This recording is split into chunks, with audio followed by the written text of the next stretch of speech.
In the frozen expanse of the Ardennes forest on December 16, 1944, SS Lieutenant Colonel Joachim Peiper commanded what would become one of the most infamous armoured units of the war.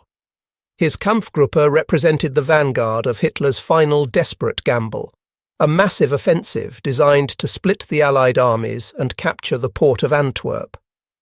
As his Tigers and Panthers crashed through the thinly defended American positions that morning, achieving complete tactical surprise, Peiper found himself preoccupied not with enemy resistance, but with something far more prosaic and infinitely more critical. He was obsessed with his fuel gauges.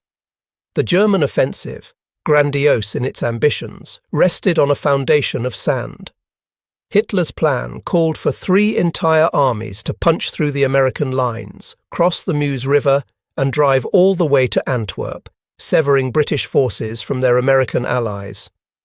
The capture of Antwerp wasn't merely a strategic objective. Hitler had convinced himself and his generals that the port's massive supply depots would re-equip Germany's starving armies. This wasn't an auxiliary benefit of the operation. It was, in fact, the operational concept itself. German forces would sustain their advance by capturing enemy supplies, particularly fuel. The problem was that Germany's high command estimated they possessed only enough gasoline to cover roughly a third of the distance to their objective. Everything beyond that depended on seizing American fuel stocks. This dependence wasn't born from choice, but from catastrophic necessity. By late 1944, the Third Reich was experiencing an energy crisis of apocalyptic proportions. Allied bombing campaigns had systematically dismantled Germany's synthetic fuel infrastructure, reducing production by approximately 90%. The vital Romanian oil fields at Ploiești, once a crucial source of petroleum, had fallen into Soviet hands. The consequences rippled through every aspect of German society and military capability. The Luftwaffe's advanced jet aircraft sat idle on their runways, grounded by lack of kerosene. Civilian vehicles had virtually disappeared from German streets. The Gestapo hunted black market fuel dealers with the same intensity they reserved for political enemies. The arithmetic of German desperation becomes clear when examining production figures. Throughout 1944, the entire German war economy managed to produce approximately 33 million barrels of oil. During that same period, the United States alone produced 1.8 billion barrels. A single oil field in East Texas generated more petroleum than all of German-controlled Europe combined. While American refineries experimented with ways to utilize excess crude oil, German quartermasters made agonizing decisions about which armored units could move and which had to remain stationary for lack of fuel. Peiper's Kampfgruppe embodied the contradictions of Germany's strategic position. His force included some of the most formidable armoured vehicles ever built. The Tiger II, with its nearly impenetrable frontal armour and devastating 88mm gun, could destroy any Allied tank at range. The Panther represented perhaps the war's finest balance of firepower, protection, and mobility. Yet these magnificent machines suffered from an insatiable appetite for gasoline. Each Tiger II consumed roughly 2.5 gallons of fuel for every mile travelled under ideal conditions. In the rugged Ardennes terrain, that figure could easily double. To put this in perspective, for every gallon of gasoline an American Sherman tank burned, a Tiger II required 3. For a nation with virtually no petroleum reserves, fielding an army of such fuel-hungry vehicles represented a fundamental strategic paradox. The German belief that superior quality could overcome quantitative disadvantage had created weapons that their economy couldn't support. An immobilized tank, regardless of how powerful its gun or how thick its armor, serves no purpose beyond that of an expensive stationary fortification. The logistical challenges extended beyond mere fuel consumption. German panzer divisions operated a bewildering variety of vehicle types, each requiring different fuels, different spare parts, different maintenance protocols. What had once been a strength now became a crippling weakness. Moving fuel to the front required countless trucks, each one a priority target for Allied fighter bombers that dominated the skies. By December 1944, the German supply system had devolved into desperate improvisation. Fuel was siphoned from damaged vehicles. Captured Allied jeeps were immediately drained of their gasoline. A commander like Peiper might nominally control nearly 100 tanks, but if he possessed fuel for only 30, his combat power was reduced accordingly. The offensive sent these fuel-starved predators forward with the expectation that they would sustain themselves by capturing enemy supplies. Hunters sent into the wilderness expected to live off their prey. Meanwhile, the American military operated within an entirely different material universe. To American soldiers, fuel was as ubiquitous and unremarkable as air itself. The logistical apparatus that made this possible ranked among the war's most impressive achievements. The Red Ball Express exemplified American logistical audacity. When Allied armies advanced so rapidly they outpaced their supply lines, American planners created a dedicated one-way truck convoy system. Roads were closed to all other traffic. At peak operation, nearly 6,000 trucks, predominantly GMC Jimmies, driven mostly by African American soldiers, operated 24 hours a day in continuous loop. Over 82 days, they transported more than 412,000 tons of supplies. The operation itself consumed 300,000 gallons of fuel daily just to keep its own trucks running. This quantity of fuel, used merely to sustain the supply system itself, would have been unimaginable wealth to a German army group commander. Even more remarkable was Operation Pluto, an engineering feat that seems almost fantastical in hindsight. Flexible 3-inch diameter pipelines were laid across the English Channel seabed, creating a continuous, unstoppable flow of petroleum directly from England to the continent. From coastal depots, smaller pipeline networks branched out, following the advancing armies like an artificial circulatory system, pumping hundreds of thousands of gallons daily to forward areas. The scale defies easy comprehension. In late 1944, Allied forces in northwest Europe consumed 7.5 million gallons of fuel every single day. The US First Army alone, the formation that would bear the brunt of the German attack, maintained a reserve of 3.5 million gallons. One of the larger pipeline systems could deliver 300,000 gallons in a 24-hour period. This wasn't simply numerical superiority. It fundamentally altered American operational planning. American commanders designed campaigns with the comfortable assumption that fuel would always be available. While German generals agonized over every kilometer their forces advanced, American generals planned operations spanning entire countries. When the German offensive erupted on December 16th, it achieved complete surprise. Kampfgruppe Peiper poured through gaps in the American defenses, advancing as rapidly as their fuel supplies permitted. Near the village of Hürtgen, they overran a rest area belonging to an American armored division and made an extraordinary discovery. They found a US fuel and supply depot. To German soldiers who had spent years scrounging for every drop of inferior ersatz fuel, the sight was almost hallucinatory. A German officer later described walls of American jerry cans, stacked 10 feet high, creating long corridors through the forest. The air, previously filled with the scent of pine and snow, now carried the sharp, intoxicating aroma of high-grade 80-plus octane gasoline, far superior to the 74-octane fuel their own engines struggled to burn. Initial estimates suggested 50,000 gallons, more fuel than many German divisions had seen in months, enough to refuel Peiper's entire battle group and power their dash to the Meuse River. The German soldiers were euphoric. They interpreted the discovery as validation of their operational plan, proof that the careless Americans would indeed supply the German advance through their negligence.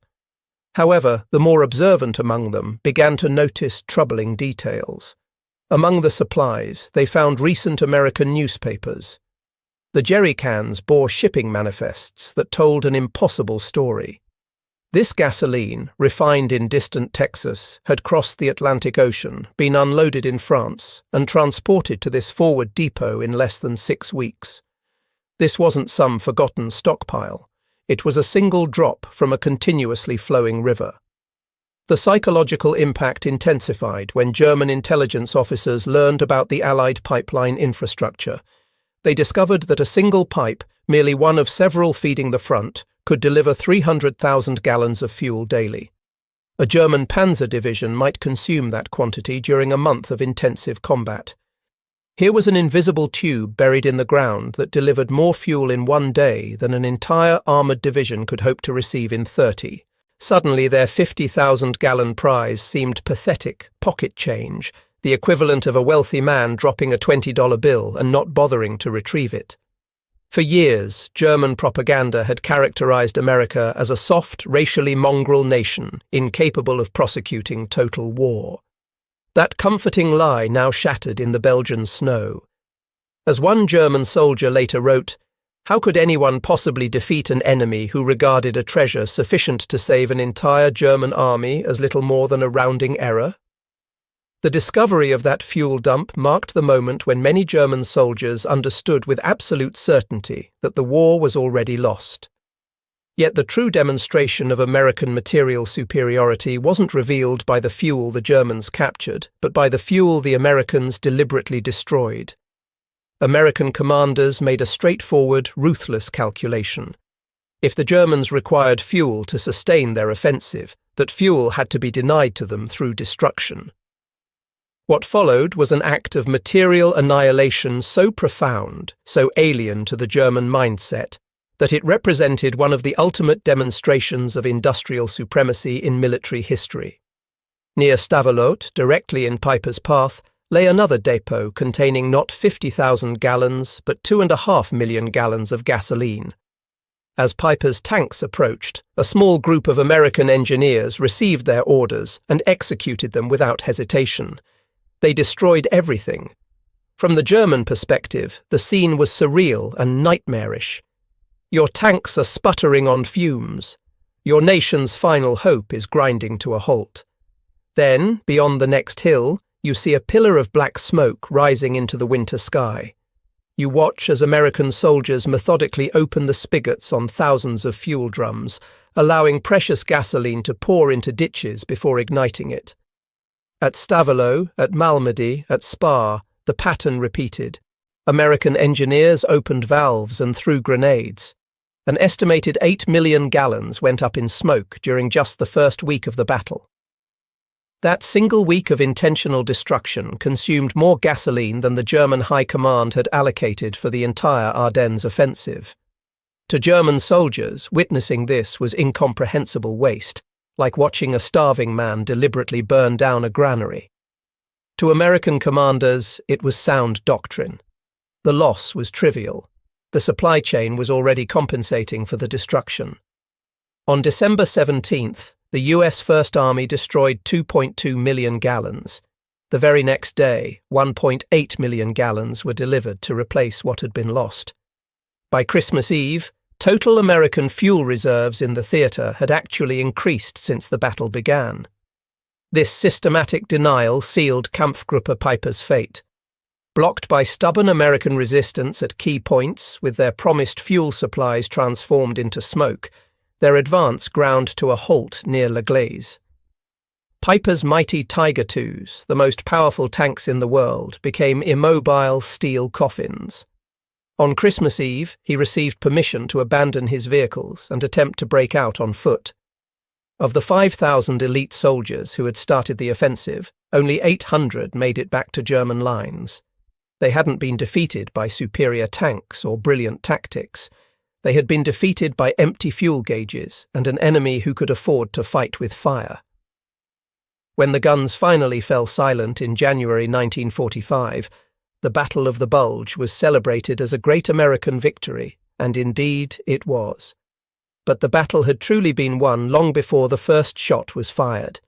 It was won in Texas oil fields, Detroit factories, and California shipyards. The Ardennes offensive represented the death throes of the German war machine, throwing its last elite formations and best remaining armour into a battle it couldn't sustain. The most fundamental cause of failure was logistics. The entire operational concept was fantasy. built on the assumption of capturing supplies from an enemy that possessed too much to lose any significant quantity. The contrast in industrial capability was almost obscene. In 1944, the United States produced more than 50 times as much crude oil as Germany. While German industry was being systematically bombed into rubble, Ford's Willow Run factory was producing a B-24 Liberator bomber every 63 minutes. American shipyards were launching cargo vessels faster than German U-boats could sink them. The Battle of the Bulge was the moment this statistical reality transformed into undeniable psychological truth. It marked the brutal end of the romantic notion that superior willpower could triumph over material disadvantage. The image of the dashing Panzer ace was rendered obsolete by the anonymous truck driver on the Red Ball Express. Churchill observed that petrol governed every movement in modern war. Stalin was characteristically more blunt, stating that the war was decided by engines and octane. The German soldiers who discovered that fuel dump believed they had found the key to victory. What they had actually discovered was a measuring instrument, a yardstick that revealed the vast, unbridgeable chasm between their exhausted nation and the industrial colossus they had so catastrophically underestimated. They were fighting with swords against an enemy wielding an entire production line.